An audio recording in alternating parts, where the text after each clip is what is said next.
നിശബ്ദമായ സ്ക്രീനുകൾ. വാർത്താ ചാനലുകൾക്ക് അതൊരു ബ്രേക്കിംഗ് ന്യൂസ് മാത്രമായിരുന്നു. രാജ്യത്ത് ഇന്റർനെറ്റ് സേവനം നിലച്ചിരിക്കുന്നു. എന്നാൽ ഇരിഞ്ഞാലക്കുടയിലെ ഒരു കൊച്ചു വീടിന് അത് ജീവിതം സ്തംഭിച്ച അവസ്ഥയായിരുന്നു. പെൻഷൻ തുക വന്നോ എന്ന് പരിശോധിക്കാനിരുന്ന ഹരിദാസും, അസൈൻമെന്റ് പൂർത്തിയാക്കാൻ ലാപ്ടോപ്പിന് മുന്നിലിരുന്ന മകൾ ദീപ്തിയും, ബിസിനസ് ഓർഡറുകൾക്കായി കാത്തിരുന്ന ലീലയും പെട്ടെന്ന് ഇരുട്ടിലായി.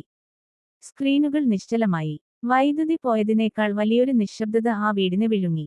നെറ്റ് പോയി. ദീപ്തിയുടെ ആ വാക്കിൽ ആശങ്കയുണ്ടായിരുന്നു. ബാങ്കിലെ ക്യൂ ഒഴിവാക്കാൻ ഡിജിറ്റൽ വഴി നോക്കിയ ഹരിദാസും, കസ്റ്റമർ ഓർഡർ ക്യാൻസൽ ചെയ്യുമോ എന്ന പേടിയിൽ ലീലയും ആ നിമിഷം നിസ്സഹായരായി. തൊട്ടടുത്ത ദിവസം ടൗണിൽ കണ്ട കാഴ്ചകളും വിഭിന്നമായിരുന്നില്ല. എടിഎമ്മുകൾ കാലി, ഗൂഗിൾ പേ പ്രവർത്തിക്കുന്നില്ല, കടകളിൽ പണമില്ലാതെ ആളുകൾ വലയുന്നു. നമ്മൾ അറിയാതെ തന്നെ ഡിജിറ്റൽ ആശ്രയം എന്ന വലിയൊരു വലയിൽ കുടുങ്ങിക്കഴിഞ്ഞിരിക്കുന്നു എന്ന സത്യം ആ നിശബ്ദത അവരെ ബോധ്യപ്പെടുത്തി. വൈകുന്നേരത്തോടെ സേവനങ്ങൾ പുനഃസ്ഥാപിക്കപ്പെട്ടു. സ്ക്രീനുകൾ വീണ്ടും വെളിച്ചം ചിമ്മി. എല്ലാവരും പഴയ വേഗതയിലേക്ക് മടങ്ങി. എങ്കിലും ഹരിദാസ് തന്റെ മകളെ അടുത്തു വിളിച്ചു പറഞ്ഞു, മോളെ, സാങ്കേതികവിദ്യ ഒരു അനുഗ്രഹമാണ്. പക്ഷേ കയ്യിൽ കുറച്ച് പണവും, കാര്യങ്ങൾ നേരിട്ട് ചെയ്യാനുള്ള അറിവും എന്നും കൂടിയുണ്ടാകണം. നെറ്റ് പോയാൽ നമ്മൾ നിശ്ചലമാകാൻ പാടില്ല.